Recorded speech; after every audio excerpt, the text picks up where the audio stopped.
Okay, can you introduce yourself for people listening to this online? Oh, is this a voice or a print one? It's going to be a voice interview. Okay, hey, I'm Alex from AntiProduct, and you're listening to, what's the name of the station? The website's called Burning Stars. This is Alex from AntiProduct, and you're listening to Burning Stars. How you doing, people? You're working on a new album right now?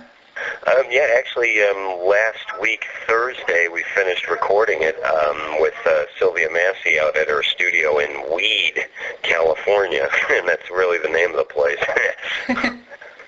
Funny thing is, though, if they named it for, like, what the kind of drugs were taken there, they should have called it Crystal Meth California, but that's another story altogether. What can you tell me about your album so far? Well, it's definitely by miles, because previously the first two Anti-Product albums, Consume and Die and Made in USA, I produced myself, and while I'm the first one to admit that I'm a complete control freak, it's always good to get like another party's input on things, and this time we were very fortunate that we had Sylvia Massey, who your listeners might know from, like, she did Tool and fucking System of a Down and Smashing Pumpkins and the Foo Fighters and the Chili Peppers and that last Johnny Cash album with, all the covers like Rusty Cage and Hurt by Nine Inch Nails.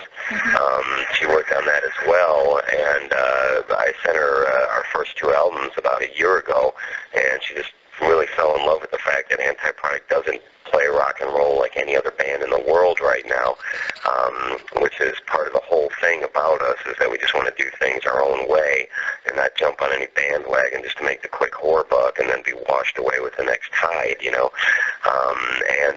and it's massive, dude. It's fucking gigantic. Everything is over 100 tracks, and the girls are just sounding amazing on the vocals, and I got like 30 guitar tracks, and it's just huge, and it really doesn't, if you took like Bohemian Rhapsody by Queen and Sheena is a Punk Rocker by the Ramones and Rock and Roll All Night by Kiss, and even threw in some ABBA and some fucking Slayer in there, that'd be about as close as I could get to describing the thing, because what we're shooting for on the album is kind of a post-punk night at the opera thing, and it's huge. I'm so proud of it. It's the best thing I've ever done in my life. How many songs did you write for the album, and how many actually made it on the album? We recorded 15 tunes, and I think we're going to whittle that down to 10, the 10 best ones, the 10 most unique and original sounding songs that, will just totally take people to a different place, you know what I mean? Because we're also not one of these bands that insists on telling people how shitty their lives are, but would rather be one of the few bands that are like, hey, you're fucking outnumbered, but we need you to be strong because, we're freaks and weirdos too. So what we're trying to do is like bring people together, not in negativity and pessimism, but in positivity and strength. You said that you worked with Sylvia Massey on your new album. What was it like working with her? It was a total dream come true. Working with her is not really like work. It's more like playing and getting shit done, you know what I mean? And the atmosphere was always very creative, and whenever I needed pushing to like sing harder or play better or whatever, I never felt like I was being yelled at for sucking, but more just like I had it in me to do something really, really special. She's easily out of all the producers I've worked with, probably the most talented and supportive and creative out of anybody I worked with yet, and I've worked with some really big names. Since I last saw you on October, you had a lineup change with the band. Mm-hmm. What happened with Johnny Chops and Polly and Milena, and how did you decide on Stacy, Grimm, and Mixie and Stitch to replace them? Just because they were the most suited for the job. What happened with Johnny, it's a little bit of whatever. It's another kind of Wednesday thing where his management, I'm just being totally honest here, and I don't care about the repercussions. You see, I've known Wednesday for a while now, and I considered he and I to be pretty good friends, you know what I mean? Not like to the point where we'd be like calling each other every day, but like the AntiProduct did a lot to help the Murder Dolls out when they first came over to the UK. I played bass in the band for a while, and then when Wednesday went solo, I helped get them booked, and I was just, I was doing the right thing all the time, where it was like, we're all in this together, so I'm going to help you every step of the way. And then it was really nice of him to let us do that tour, but I think like the pressure of going on after AntiProduct became a little bit too much. At least that's what kids are telling me, why he's kind of being this way. And one thing that he did was, and I know that Johnny played in Trashlight before he was an AntiProduct, but when I raised the question of like, well, hey Johnny, when are you available? And then he asked Wednesday's management when he could do the AntiProduct tour, and they said, well, if you're with Wednesday, you're not playing with anybody else. So, which is kind of unheard of, unless they're like paying that guy fucking, 10 grand a month to make sure he turns down gigs. So they kind of pressured him into that. And then Stacy, obviously, we knew through Wednesday, and, he's a great guy, and we fucking love him, and we totally got along with him, and he's an awesome drummer. So Ben is like our normal touring drummer, Ben Graves, but he works a lot, so whether or not he's available, and if somebody booked him before we did, determines whether or not we can have Ben with us. But, Stacy stepped in and did an awesome job. As far as Milena goes, it was just more a case of she's feeling certain. I mean, I don't want to go into it, because that is, she's still family and, still with the band and everything. But there was just certain things that kept her in England for this one. And I respect that, because she's like my kid sister, and that's all good. Paulie was just an asshole, and we had to get rid of him. And you have a new guitarist and new bass player now, too? No, just the bass player. The bass player is a guy from England called Stitch, who's awesome. He's just amazing. Plays everything. Really good-looking guy. Rocks like a motherfucker.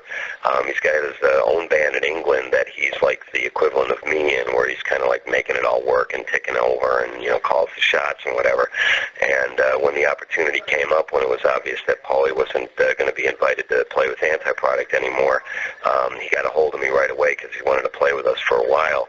And I'm very, very fortunate because he's just awesome. I mean, the girls love him. The dudes want to fucking have beers with him. And he rocks like a motherfucker. The guy's a superstar, incredibly talented. You're just starting your first headlining tour in the U.S. Is there any pressure on you since this is your first headlining tour in the U.S.? And what are you looking forward to most on this tour? Just playing for as many people as possible, and I don't really care about the pressure because that's more like a business thing.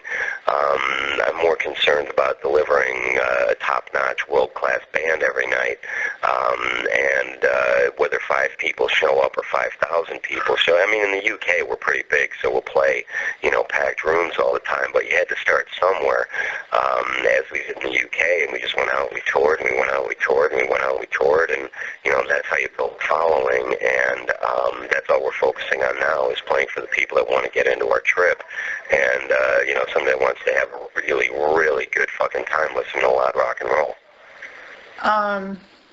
I just wanted to ask you about this so that your fans know, that didn't hear about it. The show was Wednesday, and they asked you not to play. Do you know actually what the reason was or anything? Well, I mean, what I'm hearing back from the kids that did go to the show, and I mean, there was a fair number of AntiProduct people that did turn up, and I think they were like hugely disappointed once they learned. But in all honesty, I think it was just the idea of following us wasn't really something that he was comfortable doing. And, anybody that saw us support him on the last tour, you know what I mean? We fucking came over from England. We're totally independent, you know what I'm saying? We're based out of London, right? And so when we got so much riding on Kickin' Ass, you know that we're going to get up there and fucking slay. You know, it's a great band with a great show, and it's super theatrical and fun and angry and ugly and beautiful and everything that rock and roll is meant to be. And I think kids really started resonating with it. And I don't know necessarily that the kind of reactions that AntiProduct gets was necessarily one that Wednesday expected, or at least management. And I think it was just a choice that they made to sort of try to bully the promoter into not having us be on. And of course, like, I hear stories how they're telling kids at the show that we, you know, forced our way onto the bill, and I'm like, forced our way? Dude, we're fucking third band on the bill. Who's forcing? Nobody's going to be forced to put AntiProduct on a bill, you know? We're just starting out over here. Give me a break. So I think there was, like, entirely different motivations other than what maybe their side is telling people, and it's really, really disappointing because, you know, fundamentally the bottom line in this equation is the people that come out to the gigs deserve to have a really good night because they're the ones reaching into their pockets and paying for the tickets. So if you can give them a bill of a whole bunch of bands that are kicking ass, you've done right by the boss, and that's the kids. You know what I'm saying? Yeah. And then to start kind of, you know, through fear or whatever, you know, jeopardizing that respect that you're supposed to have for your audience, yeah, I just think it's really unfair, and I'm still pretty angry about it, to be honest. I know a bunch of fans, like, went to the show wearing AntiProduct shirts and putting stickers on things. What did you guys think of that? I didn't know until you just told me. I think it's awesome.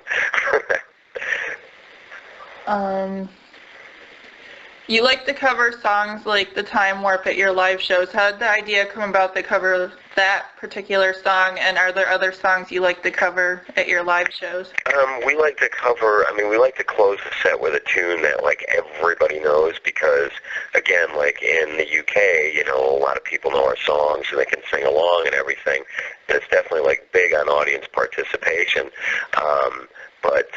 So then, like, anybody that doesn't know who AntiProduct is yet, then, like, we try to throw in a cool cover that everybody will know and be able to, like, to freak out to, you know what I mean?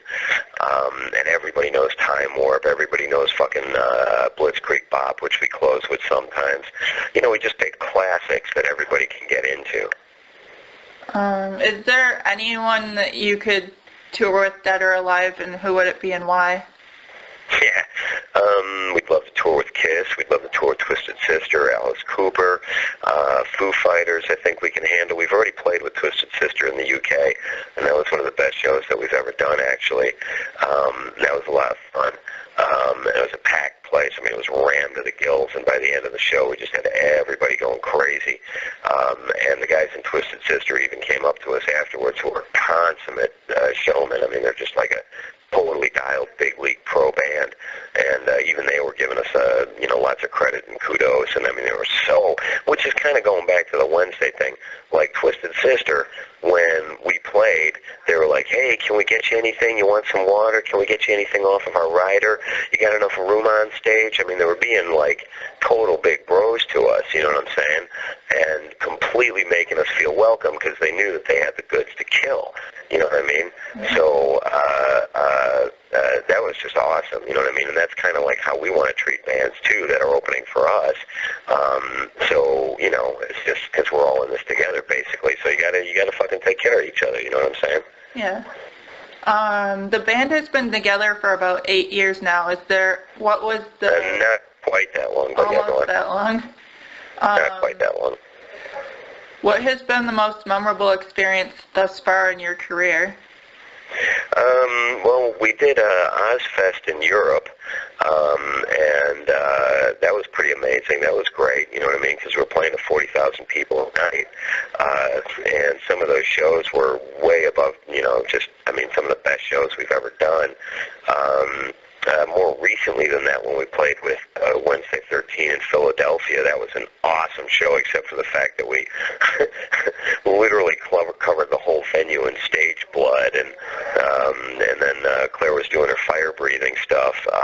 Nobody got hurt, which was very fortunate, but and that was really exciting, and people freaked out about that. And I mean, that was easily in recent memory one of the best shows we've ever done. Chicago, when we played there with Wednesday, was a great show, and, you know, everybody was totally behind us, and we just kicked the ass out of the place. Do you have anything else you would like to add that maybe we didn't cover in this interview, or any final words for your fans?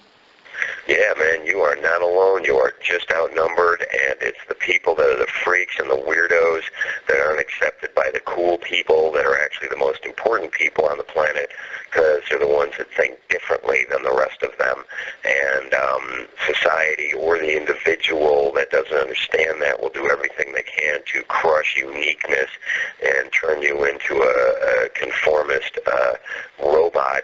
And I think rock and roll is actually one of the greatest forums for disallowing that sort of thing to happen, because we need those people out there that don't think like everybody else, think out of the box, as it were, to keep thinking that way, because that's where the great ideas for the future are going to come from, rather than just trying to parrot what's been happening, you know, in the last 5 years and be like everyone else, which is not the idea of rock and roll. The idea of rock and roll is to give a voice to the freak, and you know, not just make some fucking, you know, whatever, 50-year-old man more money. Thank you for taking the time to do this interview.